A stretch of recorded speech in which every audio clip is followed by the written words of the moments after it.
This is the Secret Mum Club. I'm Safina. And I'm Emma. And this podcast is a safe space for mums everywhere. A safe space to share our secrets. Because we all have secrets, don't we? We do, and as we know, sharing is caring. You don't even have to tell us who you are. You can keep that to yourself, you can be anonymous. And all those secrets can be serious or silly. All secrets are welcome in the Secret Mum Club! Nailed it. Fuck, I didn't even look at that. We haven't actually been here for weeks and we fucking nailed that. I think the 2-week break is... It's done us good. good. Is it 2 or 3 weeks? We're refreshed. It's been 3 weeks. 3 weeks. Because I had Centre Parks. I had a tragic time in my life. You had a nightmare. And then... It was a really difficult time. We're back. Yeah, we are back. You've been living it large. Living it up. Senny What Peas. do I do? Yeah, went to Senny Peas, which feels like ages ago now. It's like... It's because I've been in A&E. Yeah, you've been living in the hospital. Do you know the saddest thing was it's a year since our car crash. Is it? And that was the last time I went to A&E. And now I'm back in A&E. That has not been a year. Not just 1 day, not 2 days, 3 whole days. In a row? In A&E. Not one child, two children. Yeah. 3, apparently. 2 different ones. 2 different Holding children. up 3 fingers. With surviving, not thriving. Yeah. Yeah. You've had a dramatic week. Do you want to tell me about yours No, first? do you want to tell us about yours? Well, I don't want to be like all me to... light and airy and then you've been having an absolute mare. You can gloss up the shitness. We'll have the shit first and then the good. You do the turn and then I'll polish it. We went to the hospital. Yeah, a lot. A lot. Yes. Yes, a lot. So you know I said about Ember's period. I do have permission from my sister to talk about this because my sister really wants to raise awareness around it. And I know I've touched on it before on here, but not into too much detail. And obviously I won't go into too much detail because it's obviously at the end of the day a 12-year-old girl. But she is really struggling, has done now since Christmas. So she started her period. This is my niece, Ember, who is 12. She started her period in July last year. And you know, when you I remember starting mine and I was so terrified and scared. And I never really had that relationship with my mum to be able to talk about my period. And where me and Roxanne, it wasn't until Roxanne had Eden that we were really very close. So again, when I started my period, I didn't really talk to Roxanne. So when I started, I felt really lost and scared, didn't know how to wear a sanitary towel or how to use a tampon. Didn't know any of that. Didn't know I was going to get cramps and it was going to fucking hurt. I remember putting a winged pad on and it stuck to my pubes because I didn't know you had to wrap it around your knickers. Oh. So I just remember like all this blood, like I just didn't want that. Yeah. Growing up, I don't want it for the girls or anything like that. I know this is a lot of TMI, but I didn't want that for them growing up. So we've always, obviously Eden has her period. So we've always talked to her and showed her and told her what she needs to do, tablets and help her out. Ember come around. She's the next one to get her period. And she got it in the July. And then Christmas, I remember saying to Roxanne, like, Ember doesn't look very well. And she was like, oh, she's had a period for 2 weeks. And I was thinking, gosh, that's a long time for her. And she's so petite and so tiny. I said to Roxanne, I'll just watch that. But again, where it's then the period, their first period, or when they're starting, the hormones are all over the place. Yeah, it's not regular. No, it's not regular. You have one week and then 2 weeks, nothing. And then you'll have another one. Then you go a whole month with nothing. At one point, I think I didn't have one for about 4 months and then it just come back in full force. So we're obviously trying to just watch and see what happens and like documented it. And like December got around to January and Roxanne was like, she's still bleeding. What do you think I should do? And I was like, oh, you've tried for a long time now. I think it's like best to maybe see the GP, even if nothing, just get some advice because she was a little bit anemic. So they were really kind and did blood tests on her and stuff like that. And just said, you know, it will stop. Just keep going. Make sure if you've got any pain or anything like that, just make sure that you're using pain relief. February come round. February was like the worst month because she literally couldn't get off of the toilet. Like there was just blood rushing out of her. And when I tell you, it wasn't even that she could wear a pad. She couldn't walk anywhere. She couldn't go anywhere. She wasn't going to school. She was going down the stairs on her bum because by the time she stood up, she would have soaked her trousers. Oh. This is when Roxanne called an ambulance. Yeah. And they were really lovely because they gave her some medication that she was able to take. So she didn't have to go to the hospital. The paramedics were wonderful and helped her at home. So she was taking the tablets and it kind of died down but didn't stop. But what Roxanne was only given 3 days worth of tablets, but when the tablets stop, you actually bleed worse than what More. you were in the first Oh. place. So when we caught up with the GP and Ember had no tablets, it came back within 24 hours, like in full force. So again, the GPs were like, you know, just make her rest, continue to take the tablets and it will die down, which it did. And it died down through, the most of March, and then got to like 2 weeks ago. Was it 2 weeks ago? Yeah, like mid-March. Now, obviously, I'm saying this now, but obviously we went to the hospital like a week ago now. Yeah. But by the time you hear this, it was 2 weeks ago. So Roxanne said, Ember's bleeding again, phoned me. Bearing in mind, she hadn't had a day in 3 months without bleeding, whether it be light or whether it be heavy. Poor hadn't had a girl. day. She wasn't going to school. She wasn't going out of the house. She wasn't seeing her friends. She literally had like no life. It was just controlling her whole life. And every day she'd phone me. Every day, every text message I got from her every day was just like, Auntie, I don't know when this is going to stop. And I'd be like, oh, how are you today? And she'd be like, oh, I don't want to talk about it. So I'm crying hard. again today. That's horrible. Yeah. Like at 12 years old. So it got to a point where it come back really bad. And I said to Roxanne, do you know what?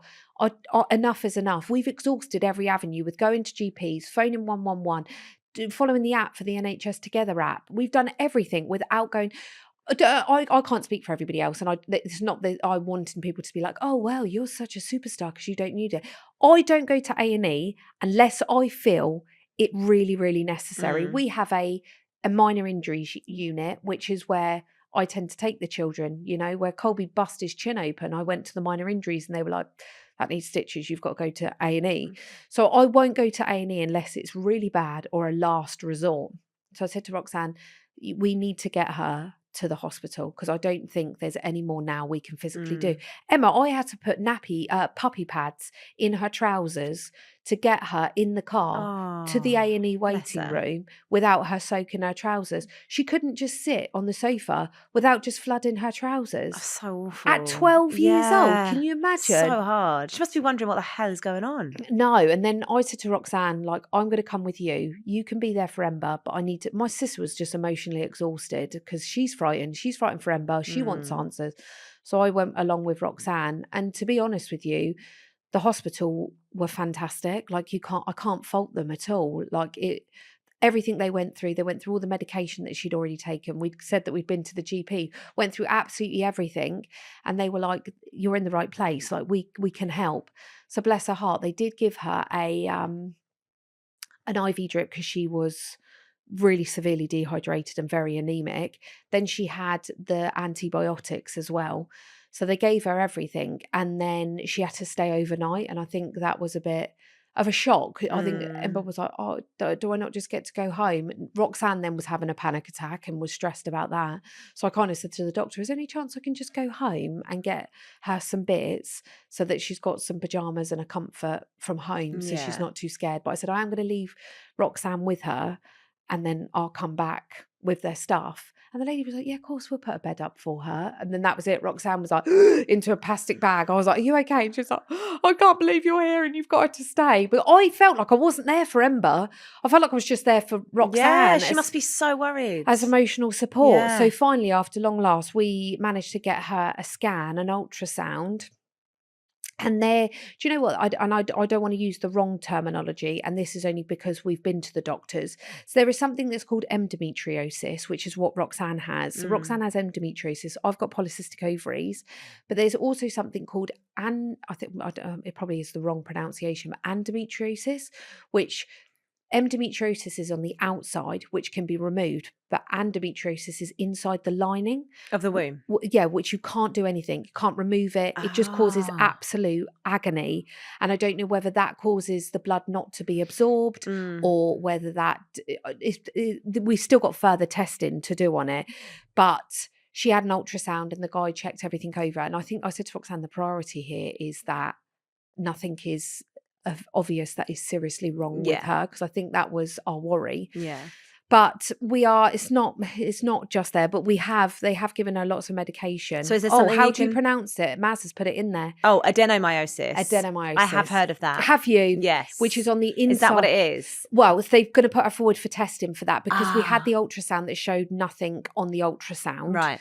But the guy said there is also adenomyosis, I think, is it right? Isn't it? Yeah. Maz is going to nod. Tissue, I could be wrong. Tissue grows within the muscular uterine wall. That's what they think it is. So they're going to put her forward for further testing of that. Is there anything you can do about that? I don't think there is. Again, we are right at the start of the journey of this. The priority was, one, to check that there was nothing in there. Because obviously, if you or me were bleeding for 3 months straight and passing massive, because she wasn't just bleeding, she was passing massive blood clots. The worst comes into your mind, doesn't it? I've been there. I've lived it myself when I was, 19 to 23. I had a horrific time. And I was going to a place of worry, and it was a very scary time for me when I was going through it. But again, I kind of went through it a bit on my own, because I didn't talk to Roxanne about it. I didn't really ever say too much to my mum about it. I kind of just dealt with it on my own. So I kind of went to a bit of a scary place with it, and I was like, we just need to get her to the hospital. Like, enough's enough now. They've managed to stop the bleeding. She's had an ultrasound and nothing that they can see physically on the ultrasound, but they're putting her forward for some more testing, which is they want to put it forward to test, to look out for these other bits.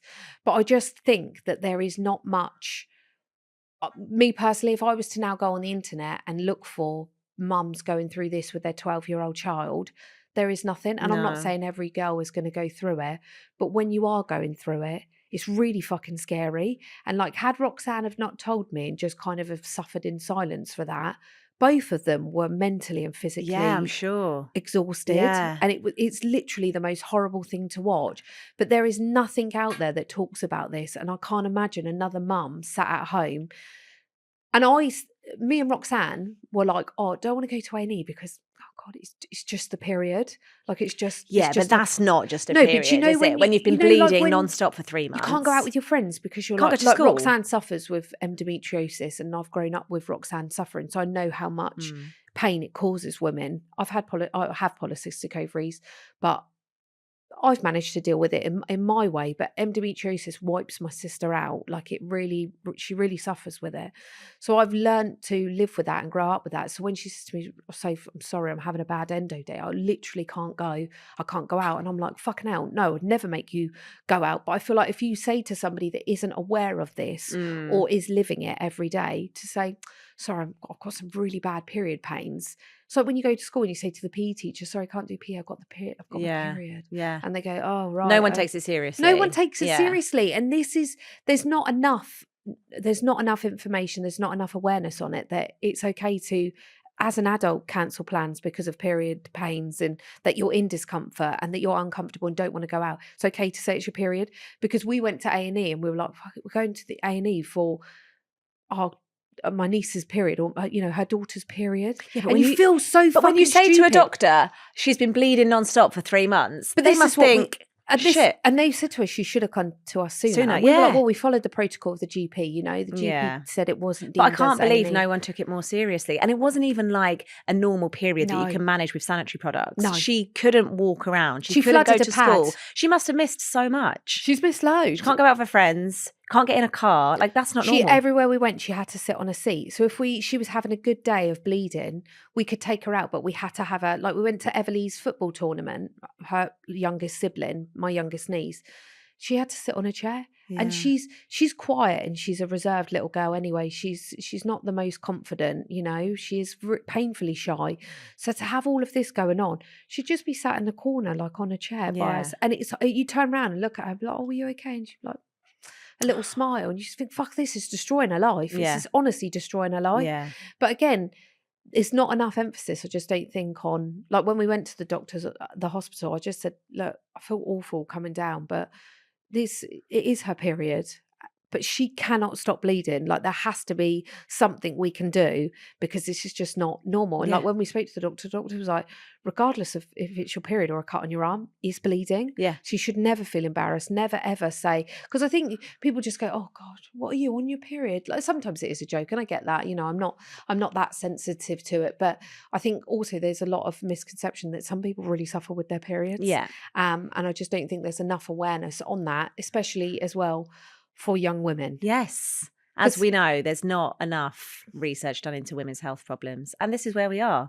She gets into a situation like this where she doesn't know what's wrong with her. No. She's bleeding nonstop. No one knows what's wrong with her. I hope they can do something to sort it out. She's been put forward for some. There's also they're putting forward for testing for some other bits and this. But also, again, what I didn't know is there is a syndrome where you don't stop. Is it a syndrome? Or that you where your blood doesn't clot? Yes. What's the name of that? Haemophiliac? I think it's haemophilia. Is it? It's where you bleed a lot. Everyone's nodding. Yeah, so they're going to test her for that because they said that would make sense. Yeah, your blood doesn't clot. Yeah, and which again, you can treat that. But again, like I didn't know that. Yeah, I didn't know that. Yeah. And I always think, oh, it's only me and Roxanne, like poodling, and obviously Richie, but we're the two girls, you know, with period stuff. We don't tend to go to Richie about it. Although Richie is fantastic because Richie's like my yin yang. So like when I'm helping Roxanne, I'll always go to Richie to like calm my mind. In that sometimes I think so, like I'll go blah, blah, blah, blah, blah, and then I don't actually think about my thought rationally. So I popped into Richie and I was like, look, I've told Roxanne and Ember that we're going to A&E. I'm going to meet them down there. They had a little bit of a longer journey, but Richie lives closer to me. And I just went in and I was like, dude, I know you know everything that's going on. I just need you to tell me that my thought process is rational and I am doing the right thing. And he's great because he talks about it and he wants to talk about it and he wants to know as much as he knows and understands. And we're very open, the three of us, to talk to each other. But I just don't think you get prepared for the 7 children that we've created between us. We just think, oh yes, just you and me plodding on through life. And then we're like, fuck, you're responsible for all these children. 17 to 2, and there's 7 of them. Yeah. There is so much. And you just never know. There's such a stressful thing about kids. It's like you never know what's going to happen. No. You always just think they're going to be fine. Yeah. They're going to be all right. Going to poodle along. And if something comes up and you're like, oh shit. Yeah. I've got to deal with this now. Yeah. Exactly. There's nothing more stressful. So we've walked away. We've got appointments for her to go to hospital, have some other testing done. But the bleeding has stopped. Good. With a lot of medication. She's on 8 medication, like 8 tablets a day to try and stop it. But the bleeding has stopped. So, but some normal life has resumed for her, which is so lovely. We've had a wonderful time now. She's able to go out. We've been to London since she stopped bleeding, and we're having a jolly old time. She's been out for dinner. She's seen her friends. She managed to go back to school for the last day. Oh, before Easter. To say hello and goodbye to her friends for 2 weeks. But it's heartbreaking. It's so hard. And it must have affected the whole family as well, because you can't all be like, oh, we're going off out now and just leave her at home. No. Do you know what I mean? We were so incredibly lucky. Also, James was working really locally to home, so he was able to do school runs. Chris was obviously covering R3 because I was with Roxanne. Oh, yeah, because they've got 3 other kids to worry about as well. Yeah, they've got the big ones. Yeah. Luckily, Eden, bless her heart, she's on a coach, so she's sorted. Tobias can walk home from school, so it's mainly just Everly who needs a lift. It was an army. Bloody hell. And then just as I thought, fuck me, I'm going to take a little snooze. Then? School called me. We need you to come to school immediately. Colby's had an accident. Oh. I could hear him wailing at the back of the phone. I thought, fuck me, what has happened? It wasn't even 12 hours, honey. So I'd left the hospital, left A&E. I was still in the same clothes that I'd already left A&E in that day. And I went up the school. Colby's in a wheelchair. Leg is out. He's got an ice pack on there. He is screaming. I was like, I don't know. I'm dried up. I'm the Sahara in here. I've got no more tears to cry. I've cried too much in the last 24 hours. I've got nothing left. So I just said to him, okay. And he's like, no, Mum. My knee. She took the ice pack off. Don't. His knee was fucking huge. No. There was the bruises over the shin, bruises up the side, bruises along his calf. What had he done? I couldn't, he was hyperventilating too much. So the teacher said, what we've got out of him is that he was playing chase in the playground and they had like a flower bed in the middle of the playground that's got like wooden pillars all around it, like to create like a nice little flower bed, but they were playing tag. So he thought to get away from them, he would just jump up. But bearing in mind, it's like, what feetage is this? How many rulers is let's that? do another guess. 60 centimetres? 2 feet? They range from there to like 3. So they just are all 2 to staggered. 3 feet. So he thought, I'll just jump on that flower bed. Missed it. Slipped. He slipped before he got to it, shunted his whole knee, full power into this wood. And I was like, right, okay. So I said to Chris, I picked him up from school, drove him home, got Chris to assess it in the car, and he's like, what do you want to do? I said, well, he can't bend his leg. I was trying to get him to bend his leg. Every time he bent his leg, he screamed. I was like, what if I'm doing him more damage? Yeah. I'm just going to leave the leg. I'm going to take him to A&E because he was beside himself. He was white as well. I was like, and he was going to me, Mum, I think I'm going to vomit. And I was like, that's it. He's gone into shock. He's going into shock. It was honestly hell. So I got to A&E. The lady went, you again? You do know Ember's been discharged? Yeah. Yes, I'm back. Got my own child now. Child. Thought I'd make this a full circle moment. Yeah. She was like, we really did provide a great service. I said, honey, you don't even need to tell me. You were Can't keep me phenomenal. away. So I had to go back in again. Oh, See my the same God. doctors all in A&E again, because when I checked in with Ember the day before, that was their shift. Then the night staff came in. Then the day shift They're back on again. I was back in. I was back in with the So it must have been like deja vu. the whole same team. And again, they were wonderful. Colby, bless his heart, had to go for an X-ray. Everything, fingers crossed, come back great. He hasn't broken his leg. Well, there's a lump under his kneecap. She said can be quite common when children are growing, that it's an extra bit of bone. It's not tends to be in both legs. They don't tend to be symmetrical. But she said there's nothing that's broken off or chipped off of the bone that's there. But he's just got to have he's got to have an extra X-ray on the lump that's under his knee. But I can confirm the swelling has gone down. And he can move his leg? He can move his leg. Fucking he is hell. running. He is doing all the bits that he needs to be doing. And yeah, just has a bright green leg. I'm talking like half the shin to the top of his calf. Green. It's green. He, you know, one of them really compression socks. Is that what it looks like he's wearing? You know, one of them massive, do you know what they are? That compresses it in. Obviously, I've worn him that. I said, fuck, I've put a mouldy one on his leg. Because I put an adult one on and it was like the whole length of his leg. I thought I'd made his leg mouldy because I never used it and it was in the cupboard because I took it off. And from there up, it's all green. Oh. Front to back, he's just got a green leg. Oh. Yellow and green. It's mental. And I was like, oh God, do you think he's allergic to it? And Chris was like, no. It's a bruise. Just fucking hit it so hard that it's bruised. Oh my God. So after all of that, Don't got tell myself me. a litre of gin and just... I was going to say, what was the next thing? Bloody hell. Nothing. Fucking Nothing hell. else has happened. That's it. Oh my God, That's mate. a lot, isn't it? You've been through it. Fuck me. It was too much. That was the first week of the school holidays. I was going to say, yeah, happy Easter. Not just that, the week of the school holidays, we had sickness and diarrhea as we were breaking up. So every other day, Colby was in, then school would ring me, oh, I need to pick him up. His temperature's still too hot. He'd go into school for like 15 minutes for assembly and then I'd have to go and pick him up. Oh, for fuck's sake. That lasted for 8 days. Jesus Christ. I bet you can't wait to have 2 weeks off. Well, 2 weeks off, I'm enjoying it thoroughly. I'm really living large. It's not 2 weeks off I'm for you, pissed though. most days. I'm pissed now. No, I'm not. I think I'd just nod off on the train. Coming here is like a holiday, isn't it? Really is. Really is a holiday. Oh my God. So that was my week.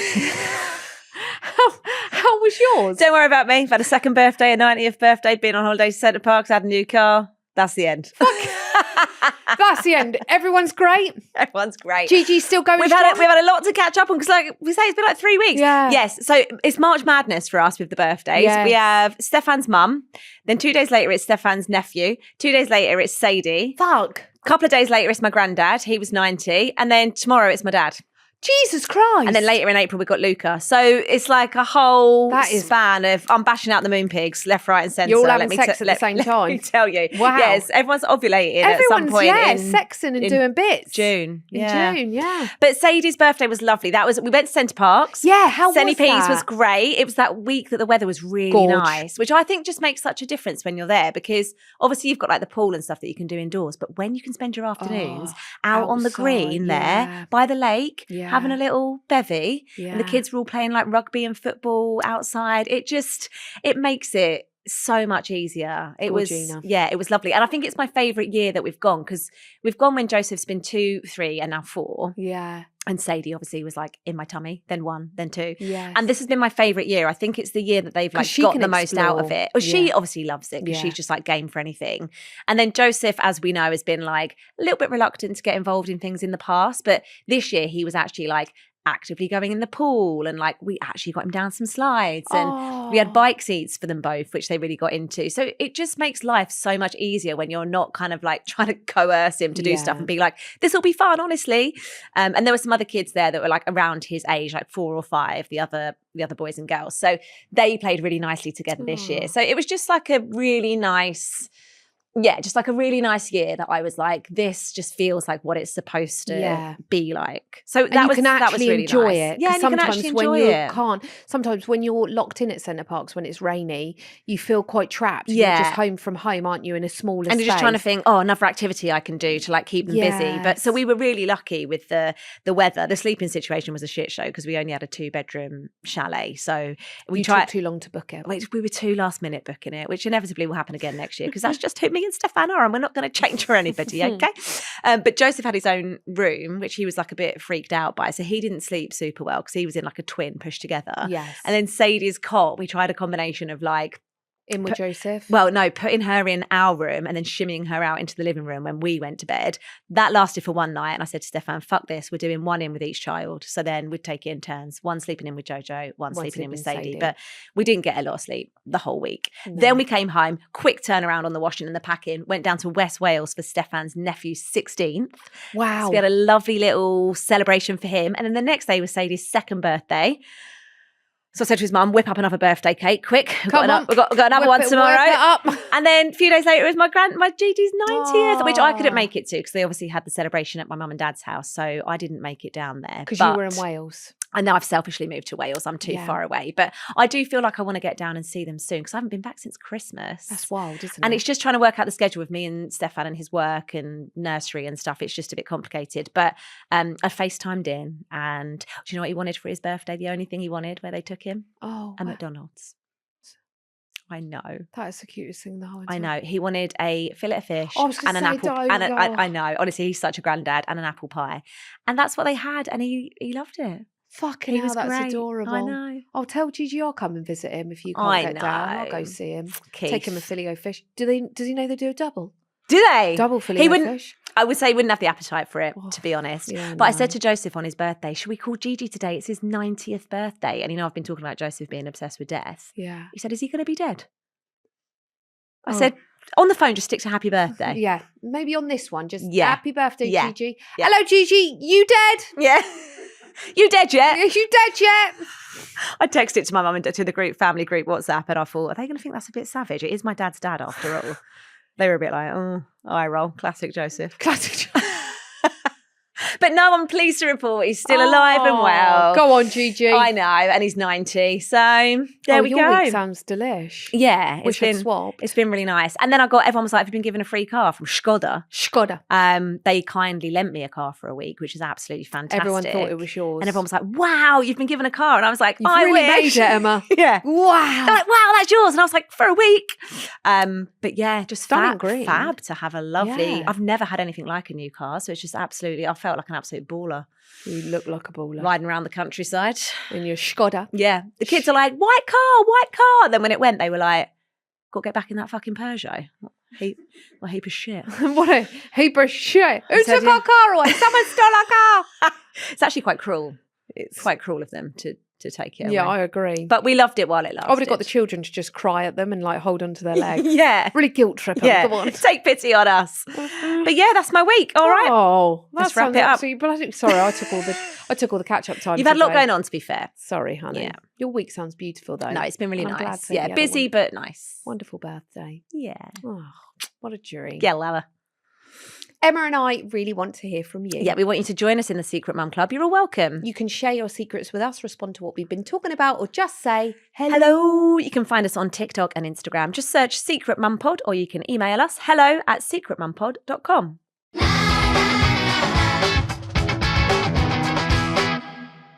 It's time for another Correspondence Corner. I'm a celebrity, get me out of here. Are you watching the South Africa one? No, me neither. I'll tell you what I have been watching. We can't talk about it though because we're capped on time on this episode. So join me next week when I talk about The Hunt. Oh, okay. Have you watched it? No. It's terrestrial television though. Is it? Yeah. It's not a movie. It's not Netflix, terrestrial. Do you know what I started watching something on the other day? Channel 5. Fucking I was on Channel 4. The Hunt's on Channel 4. I felt well naughty being on Channel 4. This was really suffice. Hello, Channel 4. I wasn't on the show. I would have loved to have been, though. It looked really fun. Did say sign up. I thought, next year. It's running for a woods. I'm not really a good runner, to be honest. But anywho, Take it away, my girlie. All right, this one says, hi both. I'm replying to the listener who wanted advice about the end of maternity leave before returning to work full time. So this was the lady who was going to put her son into nursery. And how she was going to cope, what to do, how to feel, every bit. I went back to work full-time, 5 days in the office when my little one was 9 months old. My little one started full-time nursery at 9 months and he settled brilliantly. Oh. The nursery mentioned that often full-time little ones actually settle quicker because of the repetition. Within 2 weeks, he was reaching for his key worker at drop-off. Oh. Yes, I was devastated seeing him reaching for someone else, but also relieved that he was happy. I was ready to return to work, but not ready to leave my little one. And I think it's important to remember that 2 things can be true at once. The worry almost ruined my last month of maternity leave. I felt guilty for looking forward to going back to work. Sadly, I don't know what I could have done differently in that moment to reassure myself, but looking back now, everything has worked out brilliantly. Go gently, take it one day at a time. Be open with your partner and with your workplace. Reflect and make adjustments if things aren't working, but give it time.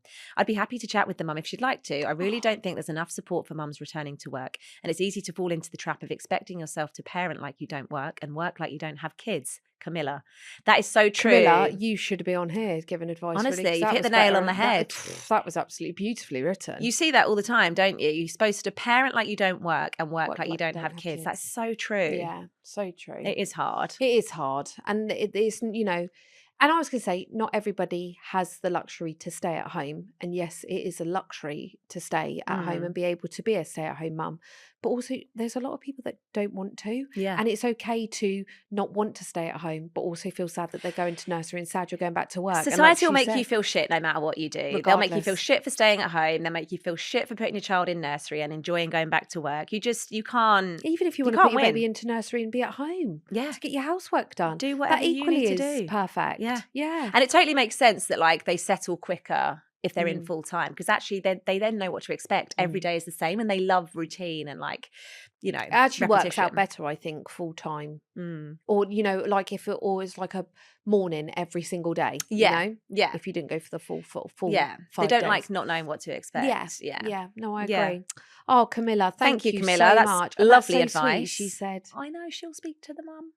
We'll see if we can you hook you up. Call me. I'll talk to you. Can we have you on speed dial? Yes. You give great advice. Thanks, Camilla, so much. So you can get in touch with us on anything at all. Yeah, it can be serious or silly, and you can be totally anonymous. Because between us, we've probably heard it all before. And remember, we're all in this together, and we know that we're all stars, and we see that. What's that thing that everyone used to do? Oh, the back. We don't have time. Oh, Stop sorry. fucking around. Stop fucking around. We can't do it anyway. When I crunch, crunch. It's that way, isn't it? Just quickly. It's like the upside down eyes, but my hands aren't flexible enough to do it. You can do it. It's ambidextrous. Ambidextrous. Or just like hyper flexible. Yeah, one of those. Anywho, are you ready for my secret of the week? Go. It's a quick one, quick sharp fire round. You want an update on the dummy? Yes. Are you ready? I genuinely don't know. What are you saying? What you hazard in your bets? I think he's stuck with him. Do you? Yeah. Stuck with it or got rid of it? Stuck with the dummy or he's had it back? Got rid? Maz? Baby, has he got the dummy? Got rid. I wasn't here then. I don't know what you're talking about. House that's got rid. Yes. And drum roll. The dummy is gone. Yes, I thought you were going to say it's back. No, it's truly gone. So it's been like 4 weeks now. By the time you listen to it, it's 3 weeks now. By the time you listen to it, 4 weeks. 4 weeks. Bloody hell! And absolutely no dummy. Not nothing. Asked about it. Not called for no it. Wobbles. Not wanted it. He sleeps like a dream. He is talking. And I tell you what, something that I've noticed is how much happier he is without it. Really? Like he was pined for the dummy, and it's made him cry more because he wants it, but now he doesn't have it. He doesn't need it. He's talking and baffling, and he takes himself for wee-wees. No. Yeah, he's wee-wees. Wee-wees on the toilet. Yeah, wee-wees coming. Oh wee-wees is coming, so mama. have you taken nappies off? No, well, he has pants during the day when we're at home, but if we go out, he has a nappy on. But he does say wee-wees, and he has to go and sit on a massive, ginormous toilet. Yeah.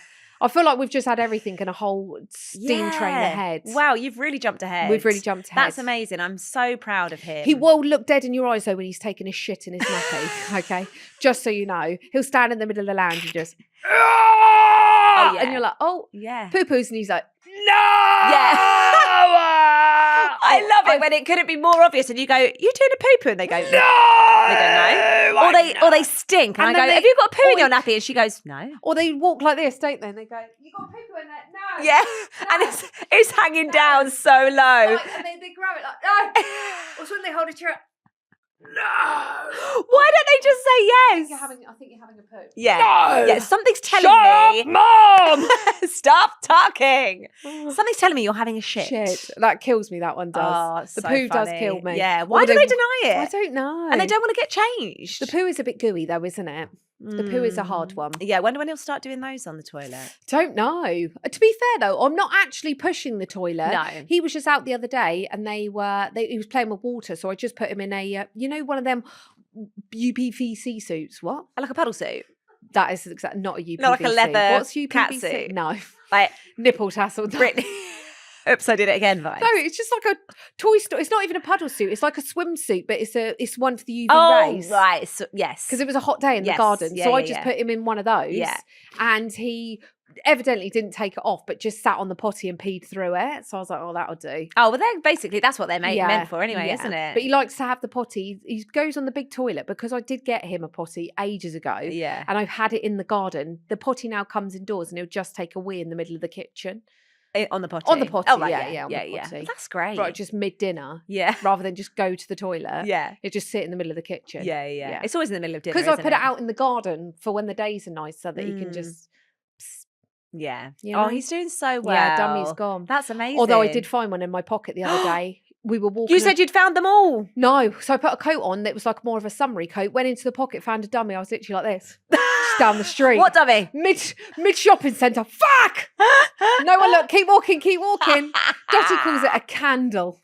Oh no, you found another candle. Code. He must think, why has she got so many candles in her pockets? The panic of when you have one, you think they're going to see it. You're like, what? Nothing to see it. Oh, amazing. Yeah. Well, I'm so happy for him and you. That's a real big step. He's sleeping better without it. Honestly, it's brilliant. Say. Yeah. We're making steps. She's doing really well at not having it in the day and doesn't ask for it anymore. That's huge in the day. So it's just at night and not at nursery at all, not even for her nap. Mad, isn't it? I don't know. They're working some magic shit there. They are. I don't know. I don't know what they're doing. No, it's not. It's not. No drugs. No drugs here. So there we go. That's my secret this week. And after this short break, we're going to be sharing some of yours. We've got 3 secrets from you this week. We're going to be discussing. So fire away with Emma number 1. All right. Hello, ladies. I need some advice. Imagine you could do the whole secret that fast. Yeah, sped up though. Yeah. Like, so if someone listens to the podcast on like 1.5, it would sound nuts. Fuck! With Anchorman. Okay, I need some advice. My little one is coming up to her first birthday and I'm so excited. We're having all the family over, which includes several kids aged 2 to 6. Something I'm feeling anxious about is that I've noticed my cousin's kids like to help open gifts. They don't really understand the concept of birthday parties yet. Earlier this year, I watched them completely take over the present opening at another party for my cousin's 1-year-old. So how do I handle this? I don't want to be the mean aunt who doesn't let them help, but I also want my baby to have her moment to open her gifts. Since she'll only be 1, I imagine it might take a while anyway. She might get distracted or lose interest, so maybe it won't even matter. I know the kids mean well and aren't being malicious. My cousin is usually quite overwhelmed and doesn't really intervene. She just sort of shouts until someone says, it's okay. I also struggle with feeling overprotective of my baby and her boundaries, so I sometimes worry I take things too far. Carly. This one is a tricky one. I think it's really understandable that you want her to do it. I mean, even if you're like, she's 1, she literally can't open a present. You still want her to like have her moment and not be bulldozed. Yes. I don't know if anybody else could film you, or you could say to somebody, could you film her while she's opening her presents? And then you sit on the floor with her. Yeah, you help. And then if the babies come close, you can then say, oh, just sit back a little bit so that she can open them. Yeah. And you're more than welcome to sit there, but you just make sure you don't cover the camera. Yes. You know, things like that. I think it depends how old they are. Yeah, I would say when they were 1, obviously I've got Colbs and Dot, haven't I? And they just rip everything open. Yeah, but I think it's different. But Renley has zero interest in opening a gift. No. Doesn't want to open it. But I think it's different when it's their siblings, don't you? Like I don't mind Joseph overstepping as much because I'm like, well, I can tell him and he's her brother. Yes. And he, like, we had this recently, obviously, with her birthday, and he wants to rip everything open straight away. He's like, how about the next one? How about the next one? Can I do the card? Can I do the envelope? And I can say to him, just wait a minute, let Sadie have it. It is her birthday, it's her present. But it's harder with cousins, isn't it? Because you don't want to piss them off. I just try and think of if I was to say it to Roxanne's, you know, but they don't. Everly maybe would sit there and be like, oh, she'd rip a little corner and be like, oh. But that would be only on the gifts that she bought him. Yes. She would open the corner to help him. Yeah. But he has no interest whatsoever in opening a gift. Yeah. He got his scooter for his birthday. No fucks given on anything else. Didn't want to open it. Yeah. Stop putting that in Not my even face. The paper. Wasn't bothered in the paper. Don't want the paper. No. Just get me my scooter. He rode over most of the presents with his scooter. Didn't give a shit. Didn't want none of it. That's my guy. I think you're well within your rights to say, any chance we could just sit back? Or why doesn't everybody gather around in a circle and we'll watch? And you can watch me and baby open the presents. Yeah. I think it's absolutely fine to say, oh, just let so-and-so do it. And you can like make them feel involved by being like, do you want to, here's a bit you can pull and rip, but then fuck off. You know? I think you can say it. I think if you don't, you'll regret it because you'll look back and be like, oh, she didn't get to open any of her presents. So. I think sometimes it's worth being honest because otherwise, you don't want to look back and regret it and feel sad. And I know it's hard to talk about it, but it's better to talk than not to say anything. I agree. Yes. Yeah. Wonderful. Yes, you're absolutely fine. But I was going to say you're definitely safe here and that you are right in wanting to say I totally something. agree. Yeah. Agreed. Good luck with her birthday. Yes. I hope she has the best first birthday. Happy birthday to baby. Okay, let's have secret number 2. All right, this one says, hi, Soph and Emma. I had my beautiful baby Isabel 5 months ago, and she truly is the best thing that's ever happened to me. I'm absolutely loving watching her grow and develop into her own little person. The thing is, my period has just returned, and it's made me feel unexpectedly emotional. It feels like that really special chapter of being pregnant and living in the postpartum bubble has come to an end, and I'm not quite sure how to process it. I know I won't be having another baby, and I do feel at peace with that, but there's something about the finality of my body returning to normal that's been a bit hard on my heart. I wondered if either of you or any listeners have ever felt something similar. I think I hoped breastfeeding might keep that phase going a little longer, but here we are. Hayley, somewhere in Warwickshire.